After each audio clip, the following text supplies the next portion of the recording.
Also, a story to keep an eye on. Apparently, civilization is coming to an end. New report suggests high likelihood of human civilization coming to an end starting in 2050. That's my lifetime. Jesus. Maybe. I don't know. I've lived hard. A harrowing scenario analysis of how human civilization might collapse in coming decades due to climate change has been endorsed. Oh, we got a Smokey.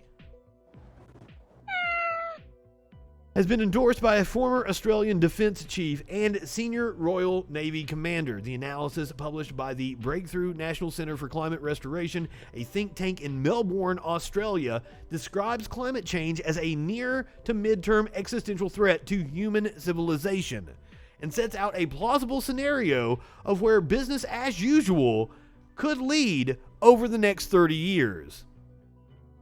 The paper argues that the potentially extremely serious outcomes of climate-related security threats are often far more probable than conventionally assumed, but almost impossible to quantify because they fall outside of human experience of the last 1,000 years. Curiouser.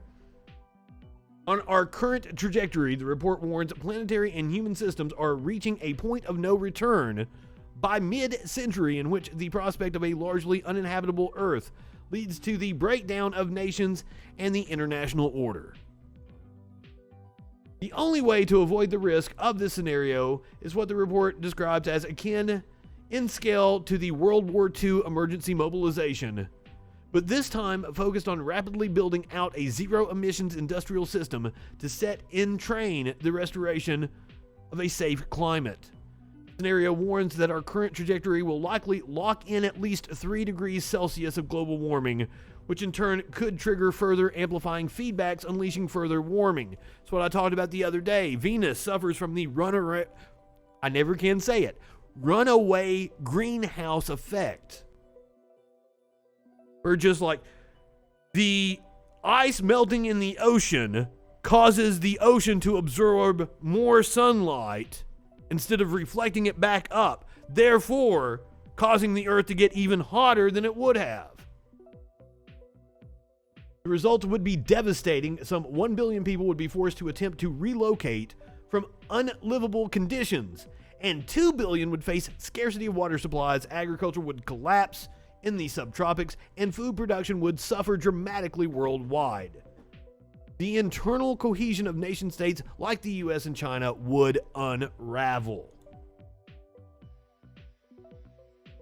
I mean, it's not like we've seen just wild things occur here in the US. Like, over the weekend, a wildfire in California that could be seen from space. Or, the ocean being on fire. Widely circulated video from last week.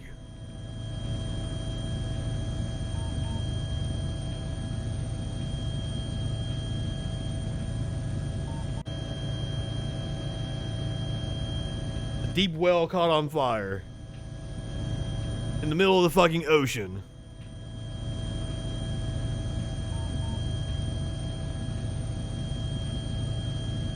But of all the alarming things that we have seen, this one might be the worst. How Jacobad in Pakistan crossed a temperature threshold too extreme for human tolerance. This was one of the tipping points that was predicted that we wouldn't reach for like another 50 years. And it happened just the other day. Jacobad, located in the Sindh province of Pakistan, has always been notorious for its scorching summers when high temperatures and humidity send the city's 2 million residents running for cover. According to recent research, the city has officially surpassed the threshold temperature which human beings can withstand.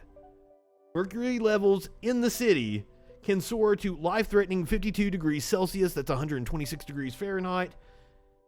The grim milestone was crossed, albeit briefly, decades ahead of predictions based on climate change models. The situation is made worse by the fact that blackouts are common and few have air conditioning to combat the blistering heat. During these months, the city also witnesses a spike in cases of heat strokes, heat-related illnesses, and death.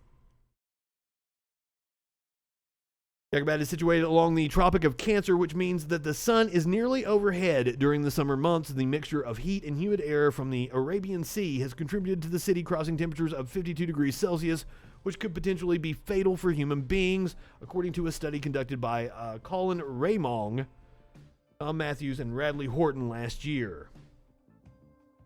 Based on available global weather data, the researchers found that Jacobad and Ras Al Khaimah are the only two cities in the world to have crossed this dangerous temperature threshold. So they were actually researching it and found out that it did it like last year. Damn. Hey, Smokey. How you doing, buddy?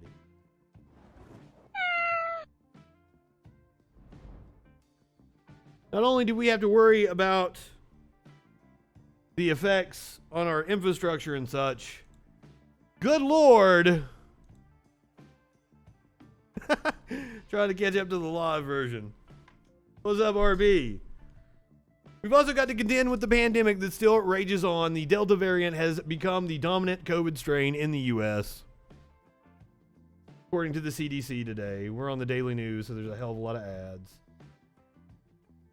The Delta variant, a highly transmissible mutation of COVID-19 initially detected in India earlier this year, is now the dominant strain in the U.S. We also have the Delta Plus variant. The Centers for Disease Control and Prevention on Tuesday revealed the variant, known as B1617.2, accounted for more than 51% of all new coronavirus cases nationwide as of July 3rd. So now, how do the vaccines protect against it? We have some information coming out of Israel to let us know. The Israeli government says its analysis has shown the Pfizer BioNTech coronavirus vaccine appears to be less effective against infections caused by the Delta variant compared to other strains. Are coming back. The Los Angeles Department of Public Health recommending residents wear a mask in public indoor spaces, even the fully vaccinated. This coming as Israel is now mandating people wear masks indoors, and Australia imposing new lockdown measures affecting 10 million people there. Up front now, Dr. Jonathan Reiner, who advised the White House medical team under President George W. Bush. So, Dr. Reiner, look, through most of the pandemic, obviously you were get the mask on, get the mask on. But when people were vaccinated, right, you were an early proponent of saying, look, the right thing to do here is take your mask off if you are vaccinated. I think that they did that as an incentive, and it was the wrong thing to do. What can happen when you get the vaccine? Where do you stand now when you think about this variant that's now spreading and these mask mandates starting to come back? Yeah, hi, Aaron. I think these mask mandates are a way to get the unvaccinated to wear masks. We don't really have a way to know right now out in public who's masked and who's unmasked, right? Who's vaccinated and unvaccinated? And who's unvaccinated. So if we need to get masks back to protect the unvaccinated, we have to mask everybody up. There's very little risk. And I've said it all along. I want to take the onus off of business owners and the workers. We need the government to mandate it so shitheads don't go into the fucking dollar store and harass the cashier. To folks who have been vaccinated, particularly with the mRNA vaccines. Recent data out of the UK shows that vaccination has about a 96% efficacy in preventing hospitalization against Delta. Oh, okay. Delta is almost 60% more transmissible than Alpha, and Alpha was more than 50% more transmissible against the original wild type that came out of Wuhan.